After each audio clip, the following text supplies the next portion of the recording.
Psicodidática Podcast.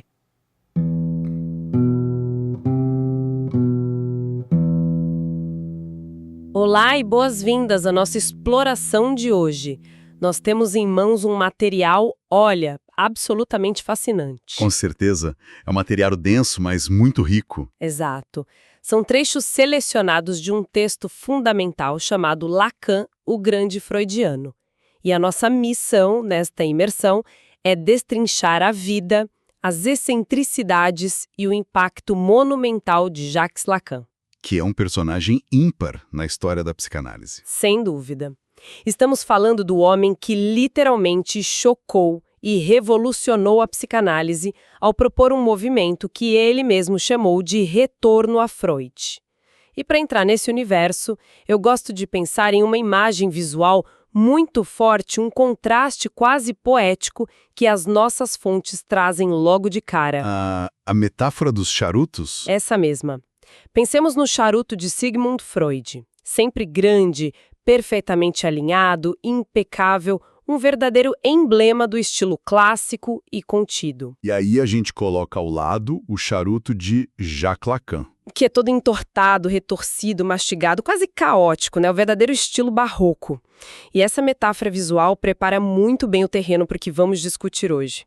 Ela mostra como Lacan pegou as ideias sólidas e clássicas de Freud e as distorceu, expandiu e revolucionou. De uma maneira que, francamente, ninguém na época estava preparado para aceitar. E essa imagem do charuto é a porta de entrada perfeita para a nossa discussão, porque o objetivo do nosso encontro não é fazer um simples resumo histórico ou listar datas de uma biografia. Claro, isso a gente acha em qualquer enciclopédia. Exatamente. O que nós precisamos entender ao longo desta imersão é o porquê de o pensamento de Lacan continuar a desafiar e a transformar a forma como a mente humana é compreendida até hoje. Ele não foi só um seguidor passivo de Freud, né? Longe disso. Ele utilizou aquele alicerce clínico e construiu em cima dele uma catedral imensa, cheia de labirintos. Ele foi conectando campos do saber que, até então, passavam muito longe do consultório de um psicanalista. E a primeira grande ironia que os textos revelam é que, apesar de Lacan ser mundialmente reconhecido como esse herdeiro intelectual colossal de Freud, os dois nunca tiveram um encontro pessoal que pudesse ser chamado de significativo. É verdade. A postura de Lacan sobre isso era bem particular. Sim, em 1980, já no fim da vida, durante um seminário em Caracas, ele soltou uma frase muito memorável para a plateia. Ele disse: "Cabe a vocês serem lacanianos. Quanto a mim, sou freudiano." Uma declaração de lealdade impressionante. Muito impressionante. Mas as tentativas de contato físico entre eles na juventude de Lacan têm um tom quase tragicômico, eu diria. É quase uma comédia de erros. Sim. Em 1932, um jovem e esperançoso Lacan envia sua tese de psiquiatria pelo correio para Freud. E o retorno, um cartão postal de agradecimento padrão, completamente impessoal e com o endereço remetente rasurado. Um banho de água fria. E a situação se repete em 1938. Freud passa por Paris rumo ao seu exílio em Londres. A princesa Marie Bonaparte hospeda Freud por 12 horas na cidade e simplesmente ignora Lacan. Não há nenhum convite para vê-lo. Nenhum. Aliás, o texto aponta que ela já despontava como uma grande opositora das ideias dele. O interessante de observar nessa dinâmica é que a falta de um encontro físico não diminuiu a intensidade da conexão. O encontro entre eles se deu puramente pelo discurso, através dos textos. Lacan não buscava a bênção presencial de Freud, então. Não, ele mergulhou na obra freudiana com uma lente completamente inovadora para a psiquiatria da época. Ele misturou ciência rigorosa com a arte e a literatura. O que é fascinante, porque Freud já havia admitido nos seus escritos que os poetas e os romancistas de Sófocles a Shakespeare tinham desvendado as verdades da alma humana muito antes dos médicos. Exato. Freud sentia que a literatura já havia mapeado o território que ele tentava agora classificar cientificamente. E Lacan tomou essa reverência pela arte de forma literal. Ele exigiu que os psicanalistas abandonassem a visão da psicanálise como uma mera técnica médica de adaptação E voltassem os olhos para o mundo das letras, da filosofia, do saber cultural. Perfeito. Mas vamos olhar para como isso funcionava no dia a dia, porque os textos destacam hábitos bem curiosos. Imagina a cena, um intelectual andando para cima e para baixo pelas ruas de Paris com um dicionário etimológico francês enorme debaixo do braço. O famoso Bloch et von Wartburg. Esse mesmo. O material conta que ele aconselhava os psicanalistas em formação a andarem com dicionários e a fazerem palavras cruzadas para afiar a mente. Mas espera, a gente precisa pausar aqui. Diga. Ele realmente achava que fazer palavras cruzadas ia ajudar um psiquiatra a tratar traumas complexos ou sofrimentos profundos? Porque isso soa um pouco redutivo, não soa? Pode soar redutivo, sim, se pensarmos na psiquiatria tradicional. Aquela que busca sintomas e prescreve remédios. Mas para Lacan, o uso da linguagem, as ambiguidades, a ironia, os trocadilhos, os atos falhos, tudo isso era o próprio material de trabalho do analista. Ah, então não era um passatempo. De forma alguma. Tratava-se de treinar o ouvido para captar o que se esconde nas entrelinhas do que falamos. Ele defendia que os seus próprios textos não deveriam ser simplesmente lidos e compreendidos de imediato. Eles foram escritos para serem decifrados. Exatamente. Com a mesma paciência e atenção aos detalhes fonéticos que um psicanalista precisa ter para decifrar o inconsciente de quem está no divã. A materialidade da palavra, o som que ela faz, o duplo sentido que ela carrega, tudo isso provoca quem ouve a acessar algo muito mais profundo. Faz todo sentido. E essa imersão na linguagem faz ainda mais sentido quando a gente olha para a juventude dele. Na década de 1920, ele frequentava o Café d'Harcourt, que era o grande ponto de encontro dos intelectuais e artistas ligados ao movimento surrealista em Paris. Um caldeirão cultural. Totalmente. E isso nos leva a uma das interações mais bizarras presentes nas nossas fontes. O encontro entre Lacan e o mestre do surrealismo, Salvador Dalí, em 1931. Esse encontro é maravilhoso. Lacan, um jovem psiquiatra, pede para se encontrar com o pintor e vai até o quarto de hotel dele. Quando a porta se abre, Dalí recebe o médico com um pedaço de esparadrapo colado bem na ponta do nariz. Uma provocação típica do Dalí. E qual é a reação de Lacan diante dessa excentricidade absurda? Nenhuma. Ele ignora o esparadrapo completamente, não faz uma única pergunta, não ri, apenas começa a conversar normalmente. Ele entra no jogo. E é nesse encontro que Dalí explica o seu método, que ele chamava de paranoico crítico. Basicamente, é a técnica de criar imagens duplas na tela. Você olha para uma pintura e vê a estátua de um cavalo, aí muda o foco e, de repente, aquela mesma forma é um crânio humano ou a figura de uma mulher. Para Dalí, a paranoia era um método válido e contínuo de interpretação da realidade. E Lacan absorve isso para a psiquiatria. Sim, a partir do contato com o surrealismo, ele formula a tese de que o delírio psicótico não é um distúrbio sem sentido que deve ser silenciado. Pelo contrário, o delírio é a própria atividade interpretativa do inconsciente se expressando em estado puro. Sem as barreiras da neurose comum. Isso. A loucura deixa de ser vista como um defeito exclusivamente biológico e passa a ser compreendida como um fenômeno de linguagem, uma produção desesperada de sentido. E nós vemos as consequências reais e dramáticas dessa visão no célebre caso Aimé. Lacan tratou uma paciente chamada Marguerite Pontaine, que tentou esfaquear uma atriz famosa nas ruas de Paris. Um caso que chocou a França. Muito. E, em vez de simplesmente trancá-la e medicá-la, ele estudou profundamente os escritos dela. E escreveu a sua tese de doutorado de 1932 inteira sobre esse caso. Ele analisou os delírios de Aimé como se fossem obras literárias cheias de significado oculto. E o caso ficou famoso mundialmente. E então as fontes trazem um desdobramento que parece roteiro de filme de suspense. Aqui é onde a coisa fica realmente interessante. A história do Didier Anzier? Sim. Muitos anos depois, um homem chamado Didier Anzier decide se tornar psicanalista e deita no divã do próprio Jacques Lacan para fazer a sua análise didática. E no meio do longo processo terapêutico, as peças de sua própria história começam a se encaixar. É um momento de revelação chocante. Didier faz uma descoberta estarrecedora. A famosa Aimé, a paciente que havia consagrado a carreira do seu analista, Era, na verdade, a sua própria mãe, que ele não via há anos. É um cruzamento de destinos espantoso, mas que reflete muito bem a densidade das teias familiares e simbólicas que a psicanálise investiga. E Lacan não aplicou essa lente apenas dentro dos muros do hospital.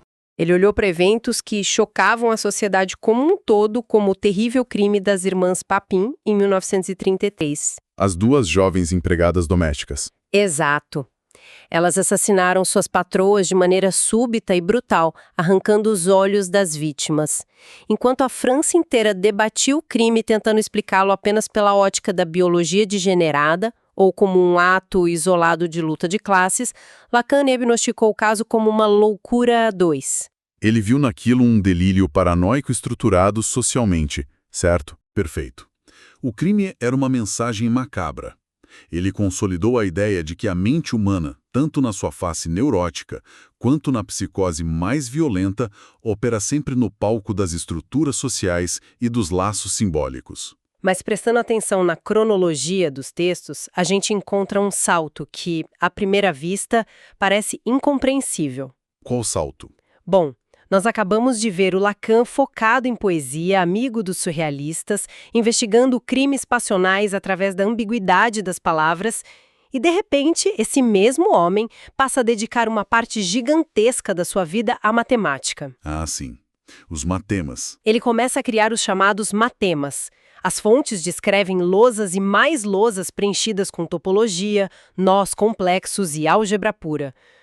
Como é que nós saltamos da poesia de Shakespeare e dos crimes paranoicos para as equações exatas? Parece uma contradição total. Parece, mas tem uma lógica impecável por trás dessa guinada.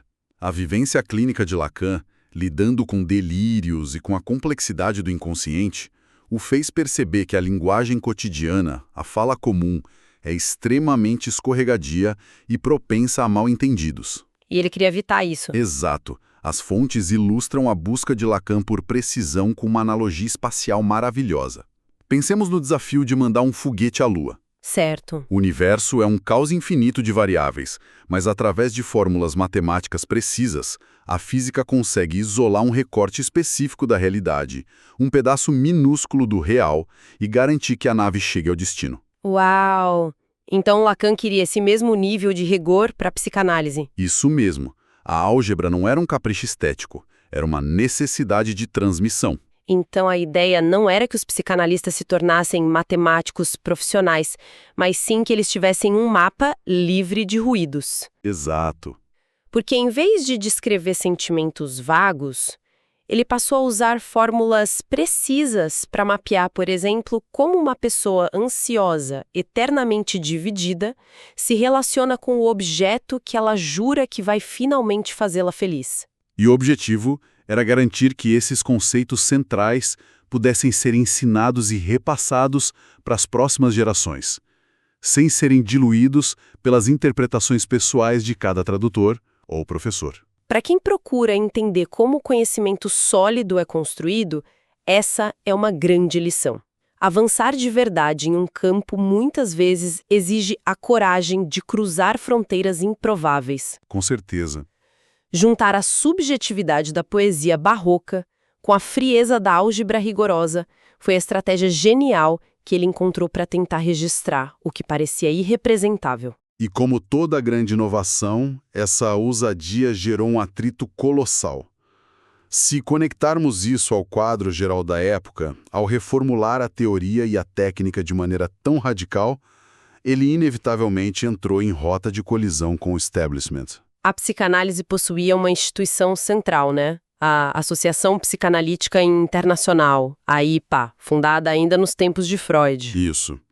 A IPA operava quase como uma polícia global da prática analítica, ditando regras estritas de como a formação deveria acontecer e, principalmente, de como as sessões clínicas deveriam ser conduzidas. O padrão exigido era a sessão de tempo fixo, tradicionalmente em torno de 50 minutos. Mas Lacan, guiado pela ideia de que o inconsciente não carrega um relógio de pulso e não respeita cronogramas, implementou as sessões de duração variável. Uma grande ruptura. Uma sessão poderia durar 30 minutos ou poderia ser interrompida abruptamente pelo analista após apenas 5 minutos. Caso o paciente proferisse uma palavra reveladora que precisasse reverberar na sua mente. E para a ortodoxia institucional, interromper uma sessão depois de 5 minutos era uma heresia médica inaceitável. As tensões foram crescendo ao longo dos anos 50, com disputas políticas amargas e negociações exaustivas em congressos ao redor do mundo. Até que o limite foi rompido. Sim, no final de 1963. A IPA estabeleceu condições intoleráveis e, na prática, proibiu Lacan de atuar como analista de data, o que significava que ele não poderia mais formar novos psicanalistas dentro das regras oficiais. E Lacan recorreu ao seu sarcasmo habitual, chamando esse episódio de sua excomunhão. E ele até apelidou a associação de SANDA, uma sigla ferina, que significava Sociedade de Auxílio Mútuo contra o Discurso Analítico. Ele perdeu sua base e sua instituição. Mas aí, num movimento quase cinematográfico, o respeitado filósofo Louis Althusser entra na história e oferece a Lacan uma sala na prestigiosa Escola Normal Superior de Paris para que seus seminários não fossem interrompidos. Uma virada e tanto. Totalmente. Se olharmos para esse momento histórico com distanciamento, percebemos que a suposta derrota institucional foi a grande libertação do pensamento lacaniano.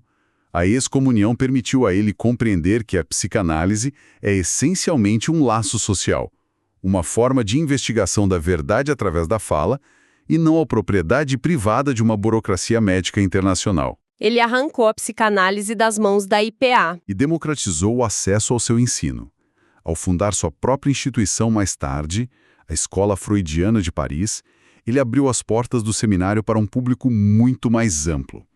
A plateia deixou de ser formada apenas por psiquiatras e passou a abrigar filósofos, linguistas, matemáticos, antropólogos e artistas. E é nesse novo palco, a partir de 1964, diante de uma plateia renovada, que contava com mentes brilhantes como o antropólogo Claude Lévi-Strauss, que Lacan lança um dos seus seminários mais importantes. Os 4 conceitos fundamentais da psicanálise. Exatamente. Então, o que tudo isso significa na prática? Ele olhou para a bagunça teórica que havia se formado desde a morte de Freud e decidiu limpar o terreno. E estabeleceu 4 pilares claros. E nós precisamos dar o devido tempo a cada um deles aqui. Vamos lá. O primeiro é o próprio conceito de inconsciente. Mas os textos fazem questão de frisar que ele alterou isso. Ele dizia que o inconsciente é estruturado como uma linguagem. Como assim? Quer dizer que não temos um porão escuro cheio de instintos animais reprimidos dentro da cabeça. Exato. Não existe esse, digamos, porão biológico escuro. O inconsciente, para Lacan, obedece a regras, a uma sintaxe própria. Ele se manifesta não através de rugidos animais, mas através de falhas na fala, lapsos de memória, tropeços nas palavras. E nos sonhos também. Sim, sonhos que funcionam como verdadeiros quebra-cabeças visuais e verbais. O inconsciente tem uma pulsação. Ele se abre por uma fração de segundo no meio de uma frase dita sem pensar e logo se fecha novamente. É uma estrutura linguística. Isso nos leva ao segundo pilar, o conceito de repetição. E aqui os textos recuperam 2 termos gregos fundamentais, automaton e tchiké. Essas palavras parecem complexas, mas como nós traduzimos isso para a vida prática? Nós podemos visualizar o automaton como a repetição simbólica das coisas, semelhante a um disco arranhado que fica tocando uma música de fundo continuamente na nossa vida. É a insistência dos mesmos padrões de comportamento, né? Isso, padrões e pensamentos cotidianos. Já a tchiké é completamente diferente. Ela é o encontro abrupto com o real. É como uma batida de carro imprevista. Nossa. A tchiké representa o trauma agudo, aquele evento brutal que não conseguimos colocar em palavras ou assimilar, e que a mente tenta repetidamente e sem sucesso processar. Então é por isso que, muitas vezes, nós revivemos incansavelmente o mesmo padrão tóxico nos relacionamentos ou no trabalho. Estamos tentando dominar aquele disco arranhado e falhando diante do evento traumático. Perfeita analogia. E isso desemboca no terceiro conceito, a transferência, que é considerada o motor de qualquer terapia. Mas, mais uma vez, Lacan inova e cria um termo muito peculiar: o sujeito suposto saber. O que significa no momento em que alguém senta na poltrona de frente para um analista? A transferência acontece através de uma ilusão necessária. Quando alguém procura análise, essa pessoa sofre e inconscientemente atribui ao analista o poder de saber a causa dessa dor. Supõe-se que o analista saiba a resposta. Daí o sujeito suposto saber. Exatamente. Apenas no momento em que ocorre a instalação desse sujeito suposto saber, o trabalho terapêutico pode começar. E isso gera sentimentos intensos de amor e ódio direcionados ao analista durante as sessões. E como o material menciona de forma curiosa, aqueles que se recusavam a supor que Lacan possuía qualquer saber especial, frequentemente o odiavam de forma visceral. E, finalmente, chegamos ao quarto conceito, que precisa de um alerta sonoro para quem acompanha a gente, porque ele reescreve a base de como compreendemos as nossas ações. A pulsão. Por muito tempo, ao ler traduções antigas de Freud, a palavra alemã Trieb foi vertida simplesmente como instinto. Um erro que Lacan considerou grotesco. Qual é a diferença fundamental que ele aponta aqui? A diferença é abissal e define o que é ser humano. O instinto é biológico, pré-programado pela natureza. Um animal possui um instinto de caça ou de reprodução. Ele sabe exatamente o que precisa fazer para se satisfazer de acordo com a sua espécie. E o ser humano? A pulsão humana é desnaturalizada. Não nascemos com um manual de instruções biológico de como viver ou amar. A teoria da sexualidade que Lacan defende mostra que a pulsão humana é moldada e impulsionada pela falta de um objeto natural. A falta. Sim, o ser humano não sabe instintivamente como alcançar a completude, então a pulsão contorna essa falta o tempo todo, inventando fantasias e construindo caminhos alternativos para lidar com o vazio. E é exatamente dessa ausência originária que nasce a grande invenção teórica de Lacan, o conceito que amarra todo o seu trabalho clínico e filosófico. O famoso objeto A. É apenas uma letra minúscula para tentar dar contorno ao indescritível. A invenção suprema dele. E o que os textos nos ensinam de forma contundente é que o objeto A não é a casa nova que sonhamos comprar. Não é a promoção no emprego, nem é o parceiro ideal. Ele não é o objeto final que desejamos. Ele é a causa do desejo. O vazio invisível. Precisamente. Ele é um motor incessante. Qualquer objeto empírico, qualquer conquista real que nós alcançamos no mundo físico, acaba invariavelmente nos decepcionando de alguma forma, não importando o quão grandiosa seja. E isso ocorre porque nenhum objeto real é o objeto A. Faz sentido. O objeto A é o pedaço que falta na própria estrutura da mente para que ela se sinta completa. E é essa incompletude radical e incurável que mantém a humanidade desejando, criando e se movimentando infinitamente. Trazendo isso para os dias de hoje, fica muito claro como o objeto A opera na nossa vida contemporânea. É o mecanismo por trás de passarmos horas deslizando a tela em aplicativos de relacionamento sem nunca escolher ninguém. Ou por trás da insatisfação logo após abrirmos a caixa de uma compra online muito aguardada. Sim, nós estamos buscando o que falta. E Lacan resumiu essa busca incessante de uma maneira lindamente dolorosa no seu 20º seminário com a fórmula "Eu te peço que recuses o que te ofereço porque não é isso, isso é o objeto A". É uma frase fortíssima. É a constatação pura de que passamos a vida mirando e atirando flechas, mas o alvo foi construído para que a flecha erre o centro. A busca pelo inatingível é o nosso estado natural de existência. E essa intensidade brutal com que ele viveu a teoria, os embates com instituições e a prática clínica durou até os últimos dias. E o tom da nossa imersão muda naturalmente aqui para o final, pois o desfecho da jornada de Lacan traça um paralelo muito comovente com os últimos dias de Freud. Ambos dedicaram suas vidas inteiras a decifrar a dor existencial profunda da humanidade. E no fim de suas jornadas terrenas, ambos enfrentaram dores físicas insuportáveis causadas pelo câncer. É um fim marcado por uma obstinação indomável. Em 1939, Freud, enfrentando câncer de mandíbula, e Lacan, em 1981, lidando com as consequências devastadoras de um tumor intestinal. Ambos chegaram ao ponto em que o sofrimento físico ultrapassou qualquer possibilidade de dignidade. E ambos optaram por encerrar o sofrimento através de doses letais de morfina. E vale notar que, durante o declínio da saúde de Lacan, as disputas internas entre seus seguidores atingiram um ápice, uma verdadeira guerra por herança teórica que resultou na dolorosa dissolução de sua amada escola freudiana pouco tempo antes dele falecer. Cena final, narrada pelas fontes biográficas, ocorrida em setembro de 1981, é de uma força imensa. Quando o médico assistente, com o total aval da família, se aproxima do leito para administrar a injeção que traria o alívio definitivo, Lacan reúne a última reserva de sua energia vital. Ele não se rende em silêncio. Ele abre os olhos, lança um olhar firme e afiado na direção do médico e profere as palavras finais.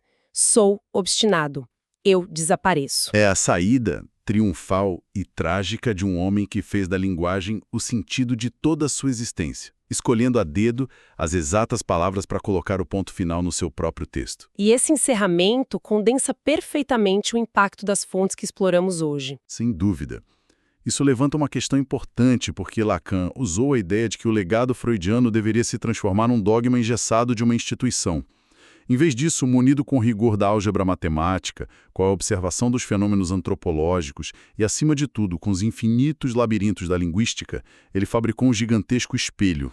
Um espelho onde a humanidade tem que encarar suas próprias faltas. Exato. Quando as pessoas olham para esse espelho conceitual criado por ele, não encontram uma imagem confortadora, perfeita ou magicamente curada. Encontram um reflexo de suas palavras fragmentadas, as contradições dos seus discursos e, essencialmente, os vazios estruturais que carregam.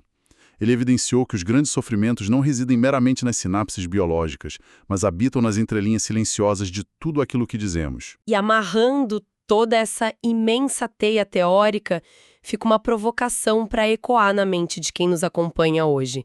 Se o nosso inconsciente não é um instinto selvagem, mas sim algo que funciona e se estrutura com a precisão de uma linguagem.